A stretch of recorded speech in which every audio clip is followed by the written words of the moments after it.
What's up guys? Welcome to Not Foodie Talks Podcast. Yeay, jadi ini podcast perdana dari Ngomongin Gizi. Dari namanya aja udah pasti ketebak dong, podcast ini kedepannya bakal bahas seputar apa aja sih? Yaps, pastinya seputar gizi dan makanan dong kak. So, dalam beberapa menit ke depan, aku Ovi Dan aku Clarissa dari tim Ngomongin Gizi bakal nemenin waktu luang kalian di episode Dear Peramal Pecinta Makanan Viral. Gak kerasa nih kak, udah hampir 2 tahun, bahkan lebih kali ya, kita di rumah aja. Masyarakat di luar sana, dan termasuk aku juga sebenarnya, mempunyai lebih banyak waktu untuk mengeksplor media sosial dan mengeksplor diri. Iya benar banget, kalau kita flashback nih banyak tren masak-masak kan dari sepanjang tahun 2020 hingga 2021 kemarin. Dan ada banyak banget hal yang viral, salah satunya itu makanan, iya nggak sih? Iya betul banget kak, gak cuma tren masak-masak aja sebenarnya, banyak juga kafe baru yang interiornya tuh gemoy-gemoy. Dan makanan yang viral mungkin karena efek gabut ya, terus dia memodifikasi makanan yang kalau dipikir-pikir caranya itu agak aneh tapi rasanya enak dan bahkan tuh bikin orang penasaran gitu ikut coba, dan jadi dia makanannya viral. Benar banget sih Vi.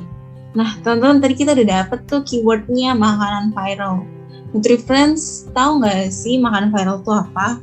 Kalau kita kupas dulu nih, ada 2 kali kan, makanan dan viral. Kalau makanan itu artinya semua bahan dalam bentuk olahan yang dimakan manusia, tetapi ini tidak termasuk air dan obat-obatan ya. Sedangkan viral itu menurut KBBI artinya menyebar luas dengan cepat seperti virus. Mungkin kalau kita bisa sederhanain ya, makanan viral itu makanan yang emang sedang hype karena diketahui banyak orang dan menjadi tren kayak gitu. Nah seperti itu ya Nutri-Friends. Nah contoh makanan-makanan viral tuh ada Crafel, Dalgona Candy, BTS meal yang waktu itu sempat heboh banget, pasti tahu dong kalian. Terus ada toast, mentai, mie instan carbonara, dan masih banyak lagi. Tapi aku pengen nanya nih pendapat kakak nih kak mengenai orang yang mengonsumsi makanan viral tetapi tidak memandang sehat atau tidak sehatnya makanan tersebut, bagaimana kak? Jadi sebenarnya kita teman-teman mungkin ini bisa menambah informasi ya. Jadi sebenarnya ada tuh namanya istilah emotional eating, di mana menggunakan makanan sebagai cara untuk mengatasi emosi. Jadi makan bukan karena lapar, tapi makan ketika sedang marah, sedih, stres. Dan ini juga termasuk pengaruh dari makanan viral itu sendiri, karena ada rasa ingin nyoba, terus ikut-ikutan orang lain, dan emang ajakan teman. Selain itu terdapat faktor lain seperti ini nih sekarang gencar media sosial. Jadi banyak banget tuh promosi-promosi di media sosial, iklan-iklannya yang sangat eye-catching. Jadi orang-orang langsung buru-buru beli tanpa melihat aku butuh nggak sih untuk coba makanan itu, kayak gitu. Nah terus biasanya kalau makanan ini bisa dijadikan alasan ketika sedang stres. Jadi saat stres makanan dijadikan pengalihan. Kalau stres pengen banget makanan yang pedas, makanan asin, makanan yang manis, yang dijadikan alasan-alasan kayak gitu. Dan jika terus-terusan seperti itu ya akibatnya berat badan akan naik kayak gitu sih. Betul banget tuh Nutri-Friends apa yang dikatakan Kak Kla tadi. Kan biasanya tuh kita kalau sedih tuh selalu makan, stres makan, senang makan, pokoknya semuanya tuh pasti makan deh ujung-ujungnya. Dan terkadang makanan viral itu kan gak deket dari fast food. Dimana kalau kita mengkonsumsi makanan cepat saji secara rutin ya tidak hanya mengakibatkan obesitas saja, tetapi juga dapat memperparah keadaan mental, depresi, dan bahkan dapat meningkatkan risiko kecemasan. Hal tersebut dikarenakan karbohidrat olahan pada makanan cepat saji dapat menyebabkan gula darah turun. Nah, gula darah yang sangat rendah ini dapat menyebabkan serangan panik, insomnia, dan gejala kecemasan. Aduh banyak ya dampak buruknya, tapi pasti yang jelas Nutri-Friends gak mau kan mengalami hal-hal seperti itu. Terus gimana sih Vi caranya agar kita lebih tertarik makan makanan yang bergizi seimbang daripada makanan viral? Sebenarnya yang diperlukan itu ya inovasinya Kak, karena contohnya sekarang yang lagi hype kan chia seed ya. Nah, chia seed ini sendiri mengandung antioksidan yang sangat baik dalam melawan radikal bebas yang dapat meningkatkan daya tahan tubuh, sehingga membuat kita tidak mudah terserang penyakit. Nah, chia seed bisa dikonsumsi tanpa tambahan apapun atau dijadikan komponen pelengkap dalam hidangan sehat. Nah, seperti sekedar ditaburkan di atas yogurt, oatmeal, atau salad buah itu udah oke banget guys. Betul sih. Terus juga yang agak cukup viral nih sekarang, biasanya kan kalau kita dulu taunya makan salad ya udah di piring, di mangkok. Kalau sekarang nih yang cukup viral juga, jadi makan salad itu dijadiin roll atau di wrap gitu. Dengan disajikan dalam bentuk roll, menyantap salad tidak lagi membosankan dan sangat praktis bagi Nutrifriend yang super sibuk nggak sih. Jadi dalam salad tersebut ada aneka sayuran dan biji-bijian.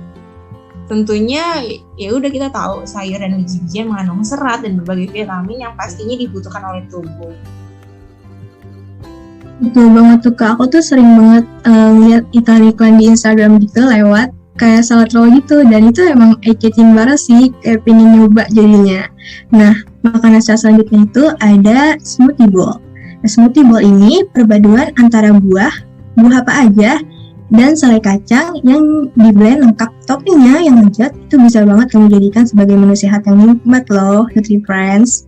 Iya, kalau bosen gitu makan buah langsung nih bisa nih jadikan cemilan sehat gitu kan. Ternyata banyak juga ya makanan viral yang bergizi dan cukup sehat kok teman-teman. Terus nih ya, Ovi, bagaimana sih menyiasati agar tetap dapat mengonsumsi makanan viral namun tetap sehat dan bergizi? Karena tadi kan sempat disinggung nih, makanan viral kebanyakan makan cepat saji, di mana kita tahu makan cepat saji pasti tinggi lemak dan tinggi garam. Nah, untuk menyiasati ya Kak, jujur mungkin sulit ya untuk langsung menjauhi makanan-makanan viral, apalagi bagi kita nih. Mungkin Nutrifriends yang mendengar saat ini juga salah satu pencinta makanan viral. Jadi sebenarnya tuh sesekali boleh, cuman tetap dijaga, jangan terlalu sering, karena apapun yang terlalu dan berlebihan itu nggak baik kan untuk tubuh. Jadi tetap jaga ya guys, jangan terlalu sering. Ya benar banget tuh. Karena kan tujuan kita makan sebenarnya untuk memenuhi kebutuhan gizi agar dapat beraktivitas dengan nyaman gitu ya. Tetapi kita tetap harus memperhatikan apa yang kita makan dong, karena kan apa yang kita makan merupakan investasi di kehidupan mendatang. Pastinya Nutrifriends tidak ingin dong satuan nanti sakit-sakitan kan. Mungkin Nutrifriends di sini bisa melakukan improvisasi saat memasak, seperti tadi makanan viral yang sempat disebutin, ada mie instan carbonara. Kita bisa menggunakan setengah bumbu mie-nya, terus bisa diganti dengan rempah-rempah gitu, kayak bawang putih, atau mungkin teman-teman punya bumbu-bumbu sendiri yang kita bisa tambahin. Atau juga kita boleh banget menambahin sayuran nih, jadi makanan yang kita makan tuh tetap sesuai dengan prinsip isi piringku gitu. Betul banget tuh Nutrifriends, apa kata kakak tadi, karena banyak banget makanan yang bisa kita improvisasi menjadi makanan yang lebih bergizi gitu. Nah, selain itu nih Kak, aku pernah dengar makan makanan ideal gitu Kak. Sebenarnya tuh konsep makanan ideal itu bagaimana sih Kak? Mungkin Nutrifriends yang lagi mendengarkan juga penasaran nih Kak, apa sih makanan ideal itu? Oke, jadi tentunya menerapkan isi piringku yang dari Kemenkes, mungkin teman-teman bisa coba sambil searching dan melakukan 4 pilar gizi seimbang. Nah, first step-nya mungkin teman-teman masih bingung harus gimana. Kita bisa pertama tuh ngelis daftar makanan yang bergizi, terus membuat meal plan atau rencana makanan.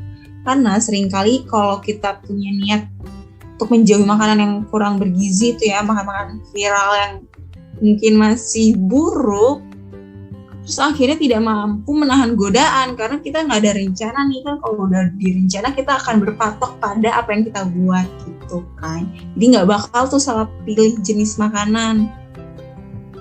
Nah, betul banget guys. Jadi sekarang terapin ya guys isi piringku. Nah, selain itu, hal yang gak kalah penting nih untuk mencegah dari kecenderungan makan makanan tidak sehat itu selalu menyediakan camilan yang bergizi pastinya kan. Nah, jadi seru banget nih topik pembahasan episode podcast kali ini. Kalau boleh aku beri kesimpulan nih Kak. Banyak masyarakat yang mengonsumsi makanan viral karena sekedar pengaruh mood. Padahal makanan viral yang beredar belum tentu sehat dan bahkan mungkin sebaliknya dapat membahayakan kesehatan. Makanan bergizi juga dapat menarik daripada makanan viral loh jika kita mempunyai inovasi yang bagus. Contohnya tadi seperti chia seed, smoothie bowl, dan improvisasi pada Indomie carbonara. Tapi bukan berarti kita dilarang untuk mengonsumsi makanan viral. Boleh, namun jangan terlalu sering.